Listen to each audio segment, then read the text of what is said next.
What is up, weather enthusiasts? I'm your host, Pat's Path Predictor. Let's get right into the weather. Alright, so this is the situation we have right here, ladies and gentlemen.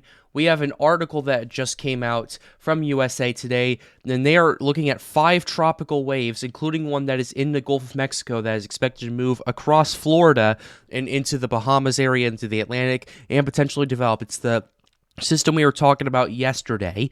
So this is what we got right here. 6 hours after the tropics were looking quiet, the NHC is now tracking a system in the Gulf of Mexico.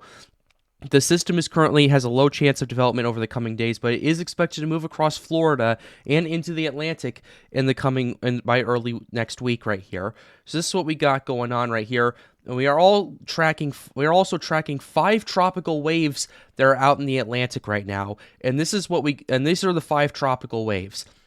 This one right here is what we're watching first right here. We are watching a couple in the Cabo Verde Islands, this one out here and this one back here.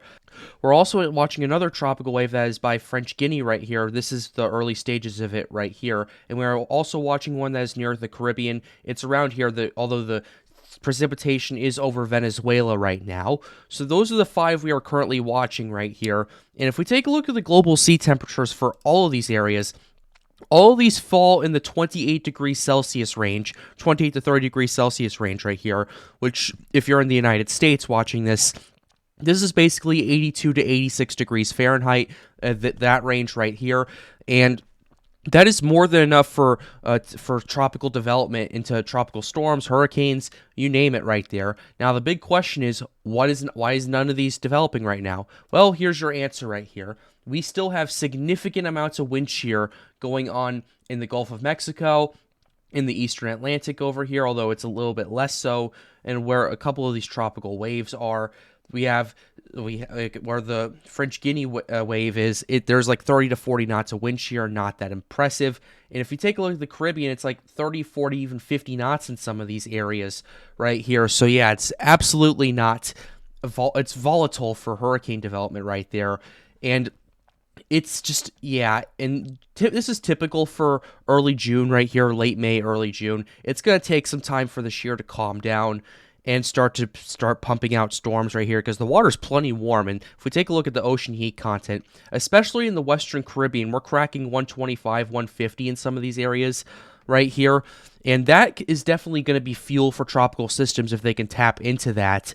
However, the shear is really what's protecting this, and this is basically what's going to keep the OHC from basically building up and up and up until late August, mid-September, those areas right there.